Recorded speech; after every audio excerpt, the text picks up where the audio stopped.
नमस्कार, स्वागत है आप सभी का। आप देख रहे हैं न्यूज स्पेशल और मैं हूं आपके साथ राहुल सिन्हा। पटना जंक्शन के पास बने सबवे को आम लोगों के लिए आज से खोल दिया गया है। सबवे को खोले जाने के साथ ही लोग इसका लुत्फ उठाने लगे हैं। आज पहले ही दिन इसे देखने के लिए बड़ी संख्या में लोग जुट गए। नगर विकास और आवास विभाग ने 84.83 करोड़ की लागत से इसका निर्माण कराया है।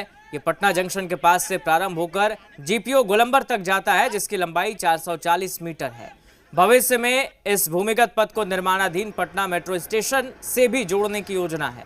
इस परियोजना में जीपीओ गोलंबर के नजदीक मल्टी मॉडल हब का निर्माण किया गया है, जहां बस, ऑटो, टैक्सी और निजी वाहनों के लिए पार्किंग की व्यवस्था है। इससे स्टेशन पर लगने वाले भीषण जाम से लोगों को राहत मिल रही है। पटना के लोग इस सबवे और मल्टी मॉडल हब के लिए सीएम नीतीश कुमार की जमकर तारीफ कर रहे हैं।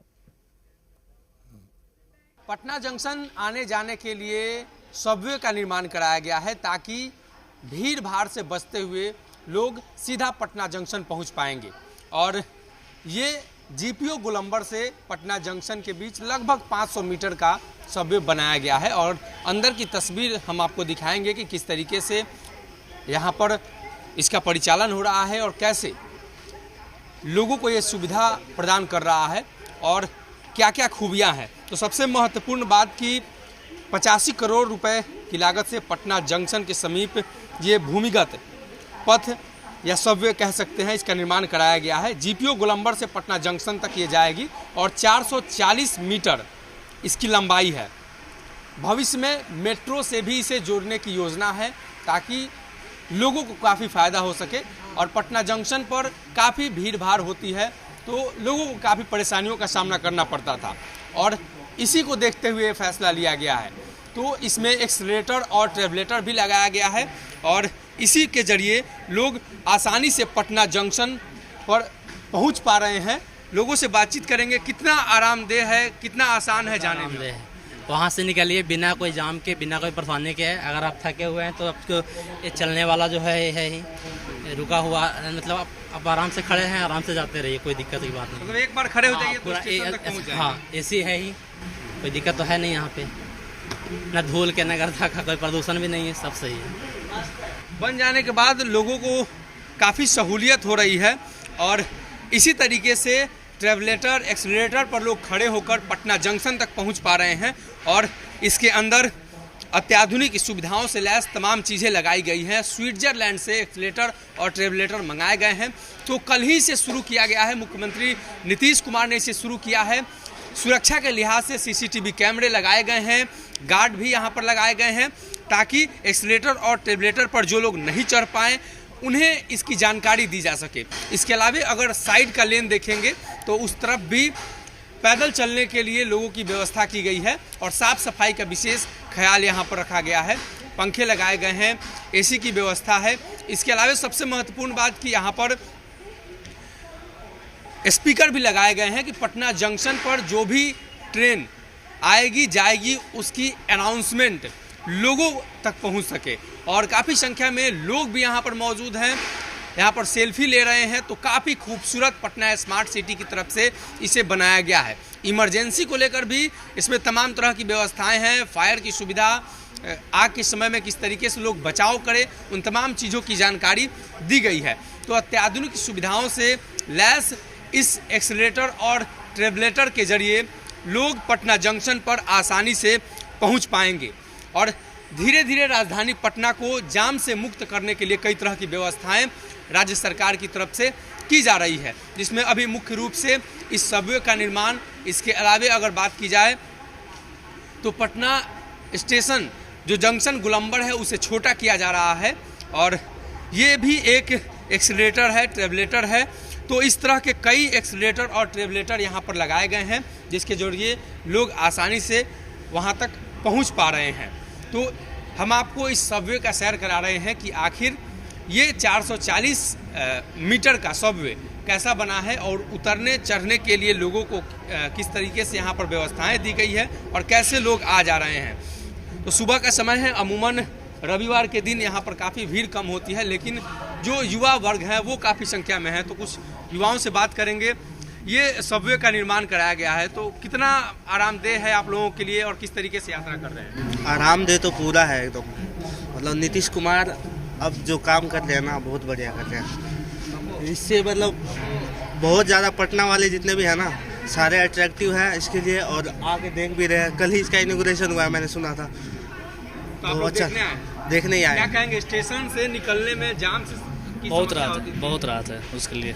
अब बन गया, बहुत राहत है। जो जनरल मतलब पब्लिक है ना, जो मेन रोड से होके जो ट्रैफिक था वो सिस्टम वो डायरेक्ट निकले, और टेम्पो से जहाँ जाना है जीपो गोलम्बर से उसको जहाँ सकता है आराम से। और ये बस स्टैंड आगे बहुत- मल्टी मॉडल भी बनाया हाँ। गया है, तो जो गाने में ना जाता था, जो ट्रैफिक बीच में था वो बंद हो गया। अब यहीं से बस धरेगा और डायरेक्ट चल जाएगा हाजीपुरी सिस्टम। ये सिस्टम अच्छा है। देखिए, नीतीश कुमार जी जो है ना, बिहार को एक बहुत बड़ा सौगात देने का काम किया। सबसे बड़ा जो है जाम की समस्या उसको एकदम पूरा तरह से निदात करवा दिए है। जैसे आपको जंक्शन से उतरिएगा, न्यू मार्केट, पटना जंक्शन से न्यू मार्केट में आने में कम से कम तो आपको 20 मिनट से 25 मिनट लग जाते थे। अब जो है 20-25 मिनट को दूरी को मात्र नीतीश कुमार जी ने 2 से 3 मिनट की दूरी कर दी है। और ऊपर से पटना जंक्शन पे इतने अच्छा व्यवस्था कर दिए है, अभी किन्हीं को पूछने की आवश्यकता नहीं है कि पटना जंक्शन हमको जाना है। जैसे ही बस से उतरिए, अंडरग्राउंड में घुसिए, लिफ्ट के द्वारा जो है डायरेक्ट जो पटना जंक्शन पे जाइए। नीतीश कुमार जी बहुत अच्छा विकास करते हैं। मेरा नाम दीपक गुप्ता हुआ। देखिए, तो ये 3 फेज में बनाया गया है। एक ग्राउंड फेज है, और किसी को अगर सीढ़ी पर चढ़ने में समस्या हो रही है तो इसके जरिए वो ऊपर जाएंगे, और ये आगे का जो रास्ता है वो मल्टी मॉडल हब को जाता है। अगर इस तरफ के अगर रास्ते की बात करें तो इस तरफ भी multi modal multi level parking को लेकर भी यहाँ पर साइन दिए गए हैं कि इस तरफ का जो रास्ता है बाएं तरफ का वो पार्किंग की तरफ जाता है। इसके अलावा इसके अंदर शौचालय और लिफ्ट की भी व्यवस्था है, जिससे लोग आसानी से लिफ्ट के जरिए ऊपर जा सकेंगे।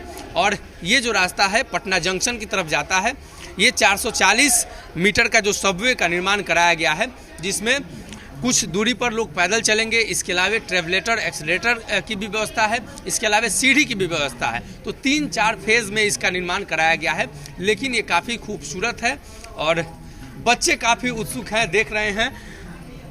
कहाँ आए हैं, क्या देख रहे हैं आप? महावीर मंदिर आया। तो ये नया बना है, कैसा बना है? अच्छा बना है, बहुत अच्छा बना है। एक्सीलरेटर, ट्रेवलेटर लगाया गया हाँ, है। बहुत जाम अच्छा। से कितनी राहत मिल रही है? बहुत अच्छा, बहुत राहत मिल रही है। आप क्या कहेंगे, जाम से कितना खूबसूरत बना है, लोग सेल्फी ले रहे हैं। हाँ, बहुत सुंदर बना है और ट्रैफिक में भी नहीं फंसना पड़ता है, बहुत अच्छा है। और ऐसा ये भी देख सकते हैं कि पटना अब डेवलप कर रहा है, पहले जैसा नहीं रहा। अच्छा, लोग भी इस सबवे के निर्माण हो जाने की वजह से काफ़ी उत्सुक हैं और देख भी रहे हैं। और इस तरह के लगभग 6 से 7 एक्सीलरेटर और ट्रेवलेटर लगाए गए हैं। तो कहीं सीढ़ी नुमा है, तो कहीं ज़मीन पर चलने के लिए है। कैसा लग रहा है, इसके जरिए आप यात्रा कर रहे हैं? बहुत अच्छा लग रहा है। देखिए, तो उस तरफ से पटना जंक्शन की तरफ से लोग बाहर की तरफ निकल रहे हैं। जिस तरफ मल्टी मॉडल हब बनाया गया है वहाँ से ऑटो रिक्शा और बस की भी व्यवस्था है, वहीं पर पार्किंग की व्यवस्था है। और स्टेशन पर जो सार्वजनिक वाहनों की पार्किंग हुआ करती थी उसे बंद कर दिया गया है, ताकि जाम से लोगों को राहत मिल सके।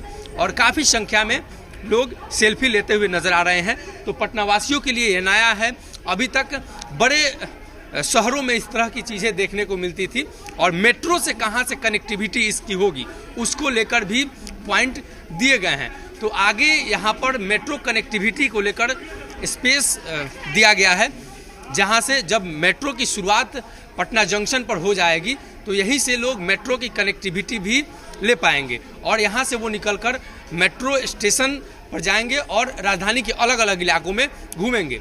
और अब पटना हनुमान मंदिर की तरफ ये रास्ता निकलता है। तो ये 5वां एक्सीलरेटर है। कुछ दूरी तक लोग पैदल चलेंगे, उसके बाद एक्सीलरेटर के जरिए चलेंगे। और अमूमन राजधानी पटना में पटना जंक्शन या अन्य जगहों पर एक्सीलरेटर की व्यवस्था थी, लेकिन इतने बृहद स्तर पर एक्सीलरेटर और ट्रेवलेटर लगाकर किसी भी सार्वजनिक स्थल को लोगों के लिए आसान नहीं बनाया गया था। तो ये काफ़ी खूबसूरत बनाया गया है, और अलग अलग जगहों पर लोगों को ये जानकारी भी दी गई है कि कौन सा रास्ता किस तरफ जाता है और कहाँ तक जाता है। तो पटना जंक्शन की ओर ये रास्ता जाता है, और अब इस सबवे के हम अंतिम पड़ाव में हैं, जहाँ से लोग निकलेंगे और सीधा हनुमान मंदिर और पटना जंक्शन पर पहुँच पाएंगे। तो ये 500 मीटर की दूरी अमूमन भीड़ भाड़ वाला इलाका हुआ करता था। 20 से 25 मिनट का समय लगा करता था, लेकिन इसके बन जाने की वजह से काफ़ी सुगम हो गया है, काफ़ी आसान हो गया है और जो बुज़ुर्ग हैं उनके लिए भी यहाँ पर व्यवस्था की गई है। ख़ासतौर पर जब सीढ़ी पर उन्हें चढ़ने में परेशानियों का अगर सामना करना पड़ता होगा तो वो ट्रेवलेटर और एक्सीलेटर, इसके अलावा लिफ्ट के जरिए भी जा सकते हैं। तो यहाँ पर 6 लिफ्ट लगाए गए हैं, दो साइड में और 2 बीच में, और बच्चे भी काफ़ी संख्या में इसका फ़ायदा उठाते हुए नज़र आ रहे हैं। अभी इसकी शुरुआत हुई है तो लोग काफ़ी उत्सुक हैं और अब हम पटना जंक्शन पर पहुंच चुके हैं। तो ये 500 मीटर की दूरी आसानी से लोग तय कर रहे हैं और पटना जंक्शन पर भीड़ भाड़ से बचते हुए सीधा वो प्रवेश कर पा रहे हैं। तो ये काफ़ी खूबसूरत और पटनावासियों के लिए नया, पहली बार सरकार को वो धन्यवाद दे रहे हैं कि इस तरह की व्यवस्था पटना में पहली बार की गई है। तो अब हम जीपीओ गोलंबर से पटना जंक्शन पहुंच चुके हैं। इस तरफ हनुमान मंदिर है और इस तरफ पटना जंक्शन है। तो निश्चित तौर पर राज्यवासियों के लिए एक बेहतरीन सुविधा राज्य सरकार की तरफ से प्रदान की गई है, जिसके जरिए लोग आसानी से पटना जंक्शन से जीपीओ गोलंबर तक पहुंच पा रहे हैं। अपने सहयोगी अजय के साथ सनी, जी मीडिया, पटना।